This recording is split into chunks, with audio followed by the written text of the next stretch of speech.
Beauté, shalom, bonjour à toutes et à tous. Bienvenue dans notre émission Bnei Congo. Comme vous l'avez vu, la semaine passée, nous avons parlé de l'histoire de Abraham, de Cush, de Ram et de Nimrod. Et aujourd'hui, nous allons rentrer plus profondément dans l'histoire d'Abraham. Abraham, donc, qui a eu deux enfants, Ishmaël et Isaac. Et Isaac va avoir deux enfants lui-même, Yaakov et Ésaü. Nous savons que Yaakov est dit dans la Torah que c'était un Ishtam, c'est-à-dire que c'était un homme qui restait sous les tentes, il étudiait, il était à la yeshiva de Shem et Ever. Et Ésav, lui, c'était un homme qui aimait aller dans les champs et qui aimait chasser. Donc Yaakov va pouvoir partir à Haran et va épouser les deux filles de son oncle, Lavan. Il va épouser donc premièrement Léa, ensuite Rachel. De ces deux femmes plus leurs deux servantes vont naître 12 tribus, 12 fils qui vont devenir les 12 tribus d'Israël. Parce que Yaakov, en rentrant de Haran pour repartir en terre de Canaan, il va avoir cet épisode où il va se lutter avec l'ange. Et cet ange-là va le nommer Israël. Qui était cet ange? C'était l'ange de Ésav lui-même, c'est-à-dire de sa mère même. Mais ceci est une autre histoire. Donc nous avons Yaakov, Israël, et son fils qui est, on va dire, celui qui lui ressemble le plus, c'est Yosef. C'est pour ça qu'on dit Yaakov, Yosef. Yosef va être vendu en Égypte par ses frères. Il va donc descendre là-bas et commencer un tikkun, une réparation extraordinaire, dans le sens où il va commencer à repérer les enfants d'Israël qui sont nés de mère égyptienne. C'est-à-dire que Adam Arishon a perdu ce qu'on appelle des étincelles quand il était au Gan Eden. Adam. Et ces étincelles-là se sont retrouvées en fait dans des corps d'Égyptiens, de Bnei Ram, d'enfants d'Afrique, qui avaient des âmes d'enfants d'Israël.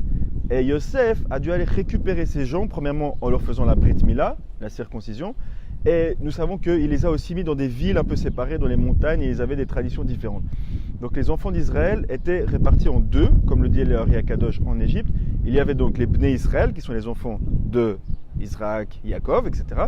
Et le Ham Bnei Israël, qui sont ces étincelles divines qui sont sorties d'Adam Arishon pour certaines raisons et qui ont dû être récupérées par nos pères, par les Avot. Ils ont dû en fait convertir, on va dire, ou ramener ces étincelles divines au sein du peuple d'Israël. Et c'est pour ça que le Ham Bnei Israël, c'était un peuple très nombreux. C'était donc des descendants de Ram, de Misraïm, mais qui avaient à l'intérieur des Nitzotzot des étincelles de Kedusha qui venaient de Adam Arishon.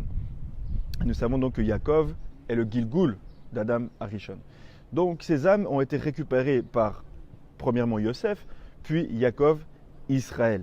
Et c'est pour ça qu'au Congo, vous verrez que beaucoup de gens, pratiquement tout le monde, est circoncis. Pourquoi?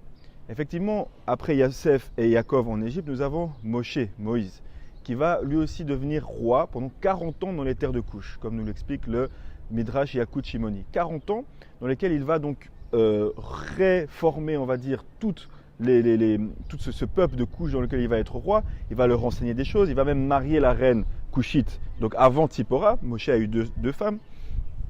Et cette femme-là, il ne va jamais la toucher, mais ils vont avoir vraiment un lien très très très fort.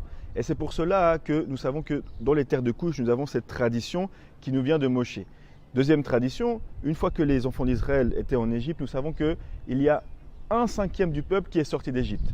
Les sages nous disent oui, 4/5 sont morts dans la Makat Rocher, dans la plaie des ténèbres. Mais le Zohar nous dit autrement, le Zohar nous dit non, ils ne sont pas morts, ils sont simplement restés en Égypte.